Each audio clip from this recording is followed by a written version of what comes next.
Hello Vikings and welcome back to the Valheim Guide, episode 21 today, and we're going to be making a Greydwarf farm, which I'm super excited to have in my world. To have this AF cable where we can get all the resources, the wood, the stone, the Greydwarf eyes, is going to be fantastic. So let's jump straight into it. So obviously we're in the Black Forest, that's where you need to go to find one of those purple things over there, which I'm going to show you in a second, which is a spawner. And what I recommend you do is set up your portal somewhere nearby, but near enough that you can get to it, but far enough that they're not going to bother you all the time as soon as you spawn in. And then what I've done is gone ahead and got a portal back to my storage room so I can get materials through here very quickly. I did bring over some iron because I want to make up a stone cutter, so when you're running here initially you may want to bring some iron with you because obviously you can't teleport that. And also I've gone ahead and brought loads of stone with me, which you'll see why that is later on. We're going to need a bit of stone. We're also going to need some wood, which I can easily portal back to get. And of course when you're killing Greydwarfs, which you'll have to do while you're making this, you will get some of the wood and stone too.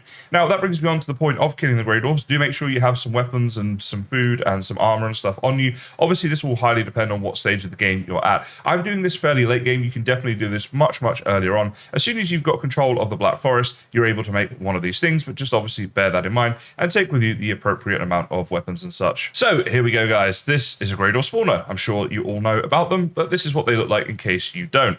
Now, obviously, when we're here, we're going to have the Greydwarfs that are going to be attacking us, which is why we take things with us to kill them along the way. Now, there are a couple of options you can do. Now, one option is to dig down, make a big pit that Greydwarfs can sit in, and trap 3 of them, because once you trap 3 of them in a pit near enough to this spawner, no more will spawn at that point. However, what I'm going to do is just basically flatten this area and then place down some wood, which is the first step of building the spawner, regardless of if you do the pit method or not, and this will prevent any of them from spawning. Now, during that time, I will have to fight a few. Because I'm late game, I'm reasonably confident about doing that sort of thing. So I just wanted you guys to know the options in case you want to go in a slightly different direction to me. I will be streaming Valheim often on both YouTube and Twitch. The Twitch link is in my video description. If you want to keep posted on all my YouTube streams and also all my videos and stuff, then please do subscribe for more. So the first thing I'm going to do is get my hoe out and just kind of flatten the area around the spawner. This is just going to make everything a little bit easier later on when it comes to doing some of the building work. So basically just about this kind of area around here, you see I'm just kind of running away from the Greydwarfs at the moment. You can of course fight them if you wish, but more are going to spawn, so it's kind of easy to just kind of do it like this. So we've got like probably a big enough area now, and what I'm going to do is go ahead and chuck down a workbench somewhere, just maybe up here, just somewhere that's nearby, and just show you guys, if I get like the big floor out here, the 2x2, that roughly from the spawner we've got 1, 2 out in all directions, which is plenty big enough space for what we're about to do. So the next thing I'm going to do is go ahead and take down all of these branches that are around the edge of the spawner, because they're purely decorational. They don't add any functionality to the spawner or anything like that. So any of these ones here, the big ones, we can go ahead and take them down and just kind of get them out of the way for our building process. This probably, I mean, this isn't like 100% necessary to do, but I just find it kind of useful. The next thing I'm going to do is go ahead and place floor down all around this spawner. So you want to start really close to the spawner like I'm doing just here. And there's a Greydwarf in the way of that one. Is he going to run away now? There he goes. And come around here and basically just get this placed all the way around, as you can see there. And we'll even put one in the middle if we can, directly underneath this thing. So kind of there. Boom. There we go. We got it snapped in. This is why having the good armor can be useful if you're doing it my way, because we're not going to be, we're going to have to deal with some of the Greydwarfs as we go. So then we're going to go ahead and make another ring around that. Okay, so we're going to make this outer ring here. And this is why we wanted it to be a 2 wide flattened area all the way around. So right now you'll see that only 1 Greydwarf has spawned. That's because they're finding it more difficult to spawn because we are blocking all the areas they can spawn in. And once we get 2 the whole way around, which is done there, now none of them are going to spawn. So if I kill this dude and just wait around here, you'll see that no more Greydwarfs are going to spawn. Now this is why I don't bother digging the pit, because I find the time it takes to dig the pit and trap them in, which can sometimes take a little while and be a bit difficult, is kind of like a waste of time, because as soon as you've got the wood placed down on the floor here, which as I said you're going to have to do anyway, they're not going to spawn anyway at that point. So at this point you can then get on with building the rest of the farm. So the next thing that you're going to need to do is to dig a big hole underneath this thing that the Greydwarfs are going to drop down into. So what I recommend is you come to one of the corners like this and just dig downwards. And I'm going to dig right the way down so I can't go any lower, just to give myself plenty of space. And I recommend that you guys do the same thing. So let's go ahead and do that, and then I'll take you through the next step. Incidentally, because we are digging down like this, you don't want to choose a spawner that is too close to the water, because if you do, as you're digging down, these holes will of course flood, and you obviously obviously don't want that. So make sure your spawner is far enough inland that that will not happen. Okay, so now as I'm digging, this isn't going any lower, which means that my hole is as deep as it can go. So now what we're going to do is just dig away like at the bottom here and keep going in this line. So following this wood along here, we're just going to keep digging in this direction and basically make a bit of a perimeter, which we're then going to hollow out almost entirely, which I'll show you guys in a second. So let me go ahead and make that perimeter and I'll show you what that will look like. Now, of course, while you're building, a troll will almost definitely show up because that is the nature of Valheim. So do you have something with you to fight the troll with? I've got my good Dragafang bow and also some frost arrows, so just something worth mentioning because yeah, otherwise you could get a little bit caught out. So when you've done all of the digging out, you'll have something that looks like this. You can see here it's underneath the wood and it's never going to be perfect, so don't worry about getting it perfect. So long as it goes the whole way around like this and it is underneath your wood and at least like more than the wood, not less than, then you're all good. Now at this point, what we need to do is start chipping away at the middle like big block that you see here that's directly underneath the spawner.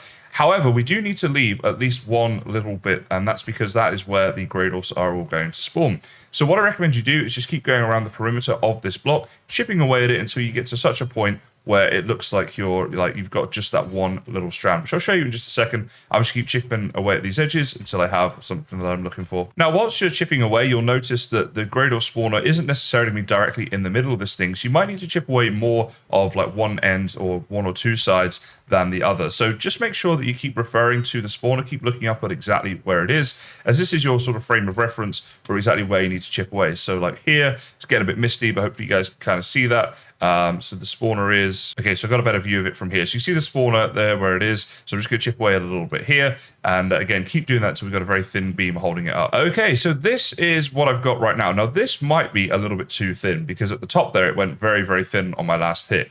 Now, if that is the case, I'll show you guys what you can do by using the hoe, but that's something I'm going to show you in a second once I've got rid of this wood. But this is like, this sort of like thickness, maybe a little bit thicker, we'll see in a second, is what you're looking for. So next, you're going to want to make up a stone cutter. So in order to do that, what you'll need to do is obviously get a workbench placed down. So that should be fine. And then go ahead and get the stone cutter placed, and we'll place that somewhere where it's going to be in the vicinity, like about here. And the reason we need that is to make up a load of hearths underneath. So for the hearth placement, what you want to do, I'm going to go ahead and place this one down just like this. There we go. And then place one here. And again, this is never going to be perfect, but we just get it as good as we can all the way around this thing. And then the final one like in there. Oh, wait, I don't. Okay, we're missing the stone. Let me go and get that. Okay, so now I have the stone and the final hearth can go in there. So it basically covers this whole platform. Now, basically at this point, you can actually go ahead and light these fires. Oh my goodness, we're getting raided. Okay, let me go and take care of that and then I'll come back to this farm. Okay, dealt with that raid and now we're back down here and we're just going to light up all of the hearths that are down here. And it's going to be a little bit of a testing stage really. So let's get all those lit. Very good. And the next thing to do is go up here and just destroy all of this wood. So let's go ahead and just take all this down. Or a little bit out of the way of the crafting station, apparently. So we're just going to take down all the wood that you see here. Okay, so that's all taken down. It's all fallen down there. We can collect that later on. And the thing to do now is just to see whether or not any Greydwarfs are actually going to spawn here or whether this is a little bit too thin.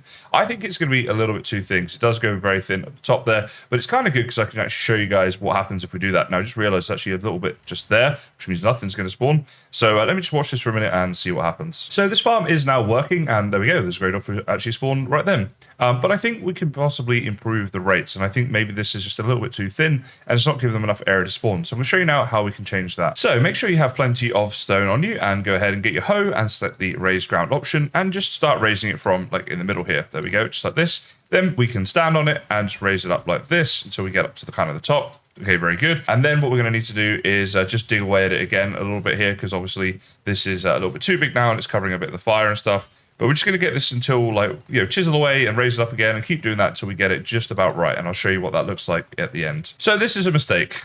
Try not to do this. I dug away at it a little bit too much. But rest assured, if you do this, guys, don't worry. It's not the end of the world. We can just simply raise this up again and keep doing that until we get it how we want it, basically. Okay, so it's a little bit fiddly to do this, and there's going to be a lot of back and forth, so do bear that in mind when you're making this thing. But eventually, I managed to get what I wanted, and we have here a decent-sized area there for the Greydwarf to spawn underneath that spawner, and they immediately run down into the fire because, they're silly, and that's just the game mechanics.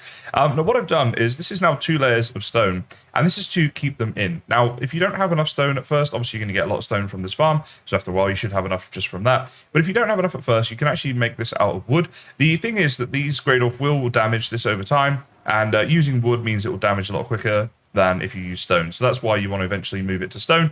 But essentially at this stage you are done. You can see here we've got this ring here of stone, we've got the halves in between, the Greydwarfs are going in there and dying, and all is well. Just a very quick side note, guys, the halves will take damage as the Greydwarfs are on them and also as you walk on them. So you will need to make sure you keep a stone cutter within the vicinity in order that you can come back and repair these on a regular basis. If your half does break, it's not really the end of the world. You just have to kill whatever Greydwarfs are stood where it needs to be and then place a new one down. But obviously much easier to just repair them as you go. One final thing to mention is if you want your Greydwarf farm to be able to work when it is raining, then you need to make a roof on it in order to prevent the rain from hitting the hearths and putting them out. Now, this roof will also require a special gap in it, as you see here, and the reason for that is because of the spawner. It does need direct access to daylight in order for it to continue spawning the mobs. If we go down here, you'll see through, this is what it's going to look like inside. Now, I do this in the building section here, as well as, of course, building everything that you're seeing on the screen right now. So if you guys want to see that, then that'll be in the remainder of the video. The bit that is specific for the roof, I'll make sure I add a chapter there, but essentially you can probably get it from just this image if you want to get off and quickly build that. Just be sure to have one of these if you want it to work in the rain. So at this stage, I'm going to now go and make this thing look a lot nicer, and I'm going to add like a storage area and a little house nearby and that sort of thing, because that's what I want in my world. But you may not want any of that. If you just want the Greydwarf farm, you are pretty much done. I would recommend having a storage area and a portal and all that good stuff, but guys, you do you, and this is how you do the farm. And yeah, I mean, if that's all you're here for, you're done at this part of the video, so thank you for watching. If you're going to stick around while I do some building stuff, then let's get on with that. Incidentally, I should say, to pick up the drops, you just run down and collect the drops. I mean, that might be obvious, but you might be worried about the fire damage. I mean, it's not too bad, right? You're going to take some damage, yes, but you just go and pick up a load of stuff. It's pretty simple to do, and yeah, it's not a problem. That's what happens. I mean, you could use fire potions if you really wanted to, but like honestly, it's just not necessary. All right, so I just did a quick test here while it's raining and seeing basically if these hearths are staying lit, because earlier I had a problem where they were going out because of the rain and it was drying them out, and yeah, it looks like we've still got that problem.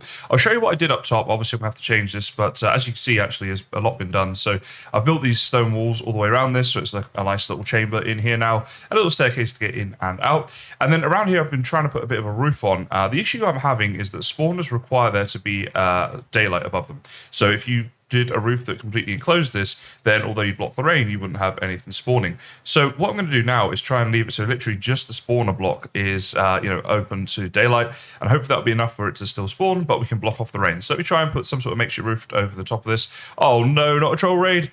No, this is the worst time. Oh, for goodness sake. Okay, let me take care of this, and then I'll do the roof. And then we'll see. What a nightmare. This is what I ended up doing with the roof. As you can see here, we've got these two bits here missing, but the rest of it has this roof over the top. Now, the reason we have some bits missing is because you need the spawner to be able to have some daylight directly above it in order for it to continue spawning the Greydwarfs. So if this was entirely roof, it would not spawn in any more Greydwarfs. So what I've done, though, is left the roof in the right spot where the rain, when it comes down, just hits this rock, and you can see here all these halves are lit and they are in the rain, but none of them are going out, and the Greydwarfs are still spawning. There he goes, and they're setting on fire, and the farm is working very well. Now, I don't know if I mentioned this or not, but basically these halves will take damage, so you are going to need to place a stone cutter in the vicinity of this farm and leave it here somewhere safe in order that you can repair the halves as you go through, because each time one does a little bit of damage to them. So just thought it's worth mentioning in case you guys weren't aware. Okay, so I've definitely added a few more things here now to go through with you guys. Obviously, the farm is down in there. It's working nicely. Added an obliterator because you do get a lot of drops from this that you really don't need a lot of, and we just will turn them into something useful. So this is kind of like a coal farm as well, which is sort of cool for that as well. Then I got this building right here, a couple of little windows and things around it. Very basic build though. Just a portal here back to our storage room, and that'll eventually be connected up obviously to the portal area. Been making a portal room in my base, and then we got some storage here, and obviously we've got a lot of empty space in this building. So if I need to add a lot of storage to this in the future, then I easily can. Then outside, just down here, we got these little stairs here, and we can walk downwards to get down into the actual farm itself, and this enables us to of course pick up all of the drops and repair anything that needs repairing, all the halves, or add fuel to them, or repair like these stone bits. But so far I think the stone is actually doing quite well. I don't know if they're attacking maybe the bottom bits more, but doesn't look like much damage is being done, so that's pretty good. And back upstairs here, I'll show you guys, I do have the stone cutter that's just in place there, so we can repair the entire farm.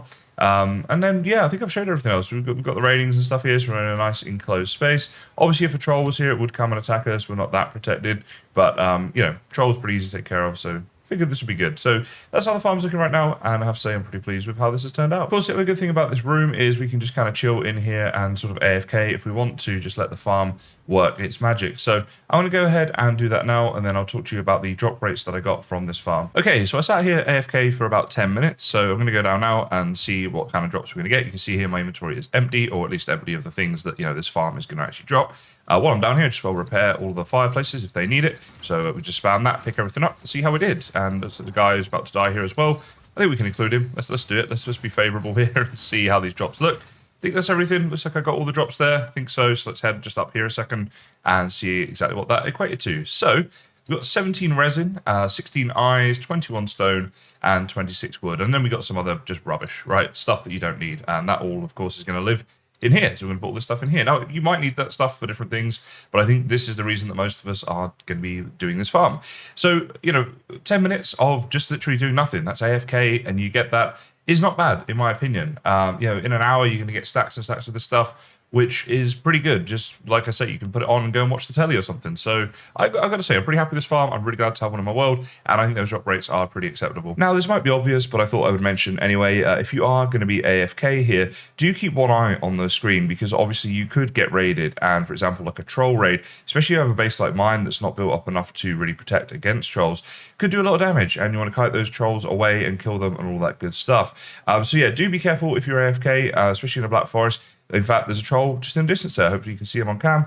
But you do get this a lot. You get trolls just milling around, and they might come after you. So yeah, just wanted to mention that because I don't want anyone to come back and have their entire farm lost.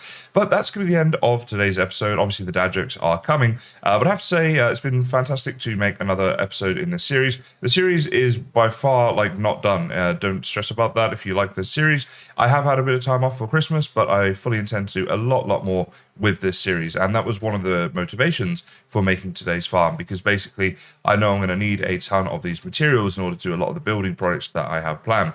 So obviously I'll be streaming that on YouTube mostly, but I am going to be streaming on Twitch again. So if you guys are interested in Twitch, you can check out the link in my description. And yeah, that's pretty much it. Enjoy the dad jokes. Thank you so much for watching, and I'll see you next time. My landlord texted me to say we need to meet up and talk about how high my heating bill is. I replied, sure, my door is always open. I was walking through the forest and I saw a dog sat next to a tree. They were having a long conversation about bark. My daughter said, why do I have to go to bed? I said, because the cows are sleeping in the field. She said, so? I said, that means it's past your bedtime. My girlfriend found out I was cheating on her after all the letters I was hiding. She got mad and she said she's never playing Scrabble with me again.